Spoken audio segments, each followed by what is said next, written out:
Përshëndetje miq të emisionit ton. Sot do të trajtojmë problematikat që krijohen nga skolioza në trupin e njeriut. Çfarë është ajo? Çfarë simptomash kryesore ka? Kur ajo shtylla jonë kurrizore merr atë formën ose të shkronjës C ose të shkronjës S. Pra, forma S është rasti, si thua, më i vështirë, sepse kemi edhe një përdredhje, një postim dhe një përdredhje të shtyllës kurrizore. Skolioza nuk është vetëm një problem estetik, kjo dihet, por ajo ndikon, mund të themi, tërësisht në jetën tonë, duke filluar që nga një frymarrje e vështirësuar, një dhimbje në kafazin e kraharorit, dhimbje ose mpirje tek gishtat e dorës, të njërës ose të tjetrës, deri edhe tek mpirje dhe ndezje të shputave të këmbës. Atëhere, si mund të shfaqet ajo? Vëmë re fëmijë të cilët mban çanta të rënda në supë, ose vëmë re njerëz të cilët duke punuar me mouse, anojnë, si thuash, nga krahu i djathtë dhe dashur pa dashur, neve bëjmë këtë gjë. Shtrembrojmë pozicionin e vertebrave të shtyllës kurrizore dhe shtylla jonë kurrizore merr atë formën e shkronjës C. Duket shumë lehtë njeriu, edhe në faktin se nëse do të rrim drejt për shembull tek një derë ose tek muri, njëri nga supet, nga është harku i shkronjës C, qëndron më poshtë se tjetri. Dhe këtë ne ju a kemi mësuar njerëzve që ta korrigjojnë thjesht vetëm duke bërë një ushtrim në karrige, duke vendosur duart këtu dhe të ngrihen edhe të varen, si thuash, gjithë pesha e trupit në pjesën e sipërme të supeve dhe këmbët të qëndrojnë si në ajër. Kjo e korrigjon shumë lehtë këtë skoliozë të formës C. Për të gjitha rastet e tjera, për mënyrën se si mund ta trajtoni, edhe me këto produktet shumë të çmuara tonat, me vajin reumer dhe me kremin reumer, çajrat e kështu me radhë, për mënyrën se si do të trajtohet skolioza, me zotin Valmir Begaj na ndiqni në vijimësi. Përshëndetje, sot do flasim për skoliozën. Atëre, le ta tregojmë edhe një herë se çfarë është skolioza. Skolioza është një shtrembërim i shtyllës kurrizore në formë C-je ose S-je që i ngjan formës C dhe S. Nuk është vetëm problem estetik, por ndikon edhe në frymarrje, ndikon edhe në dhimbjen e trupit, shkakton dhimbje dhe në stilin e jetesës, ku jep lodhje dhe shumë probleme të tjera. Si mund të dallojmë një skoliozë? Skoliozat janë të varianteve të ndryshme. Kemi skoliozë lumbare, skoliozë torakale, skoliozë torakolumbare dhe të kombinuara. Atëre, shenjat që mund të vini re më shpesh nëse dikush ka skoliozë është disbalanca e shpatullave. Njëra shpatull rri më lart se shpatulla tjetër.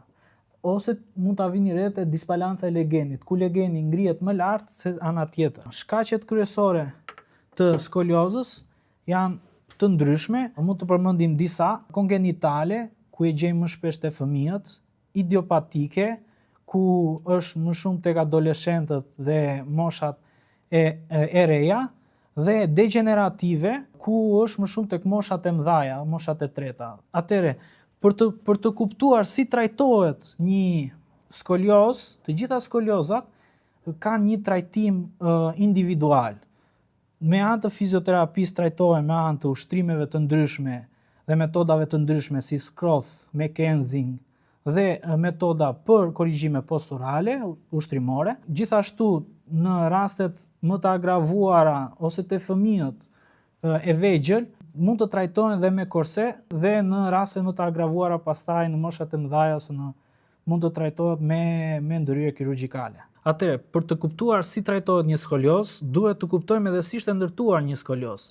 Le ta paraqisim pak. Pavarësisht formës së skoliozës në formë C ose S-je, skolioza ka dy anë të saj, anën konkave dhe anën konvekse. Atëherë, çfarë janë këto? Ana konkave është kjo zona këtu dhe është brendësia e pjesës së skoliozës.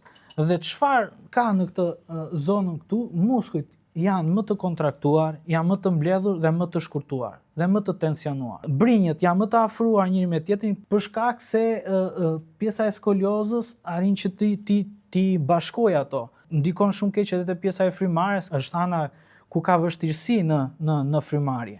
Kurse ana konvekse është kjo zona këtu dhe është jashtësia e pjesës së skoliozës në këtë anë kemi një muskuj të zgjatur dhe më të dobët, brinjët dalin më jashtë njëra tjetrës dhe kjo anë tregon dhe më shumë pjesën e skoliozës, domethënë është ana e dukshme kur përkulemi përpara dhe shikojmë një ngritje të kurrizit në këtë anë.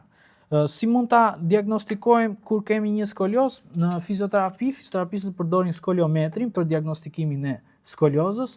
Gjithashtu mund të vihet re edhe në grafi të thjeshta të kolonës, dallohet pjesa e skoliozës, atëherë bëhet dhe matja e gradës dhe mënyra e trajtimit. Do thoja që trajtimi është individual për të gjitha llojet e skoliozës. Përse është individual? Sepse fizioterapistët punojnë me llojet e ndryshme të skoliozës në anën konkave dhe konvekse për të liruar sidomos anën konkave që është ana më e kontraktuar dhe më e mbledhur dhe ndërkohë për të forcuar anën konvekse e cila është me zgjatur dhe muskuj më të tensionuar dhe më të lodhur. Gjatë trajtimit të skoliozës në klinikën tonë kemi vënë re që kombinimi i fizioterapisë me mjekësinë alternative është një kombinim shumë i mirë dhe ka dhënë rezultate shumë të mëdha. Përse? Sepse vaji reumer, një nga vajrat esencial që ne gjejmë në klinikën tonë, ndihmon shumë në lirimin e anës konkave, e cila është ana që është më e kontraktuar dhe më e sforcuar e skoliozës. Gjithashtu me anën e terapisë ushtrimore ne ndihmojmë që ana konvekse, ana e cila është më e zgjatur, me muskuj më të zgjatur dhe më të dhimbshëm, të drejtojmë këtë skoliozë dhe të arrijmë rezultatet më të mëdha në uljen e gradës së skoliozës, si dhe në përmirësimin e saj.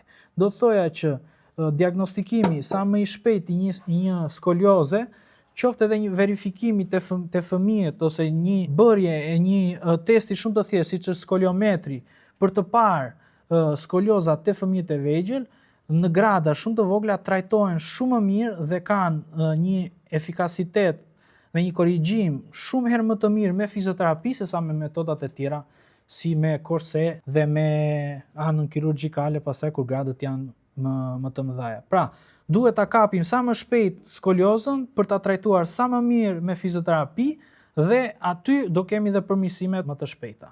Ju sugjeroj që të shikoni, ti kontrolloni fëmijët, të shikoni këto pjesët e disbalancave dhe t'i kushtoni seriozitet dhe të vizitoni qendrën më të afër si fizioterapist më të afër për të diagnostikuar nëse fëmia juaj, i afërmi juaj ka një skoliozë dhe ajo duhet trajtuar apo jo. Faleminderit që na ndoqët dhe do rishihemi në emisionin e radhës dhe pse jo duke treguar dhe disa nga ushtrimet edhe për rastin e skoliozës dhe për raste të tjera që ne do trajtojmë këtu.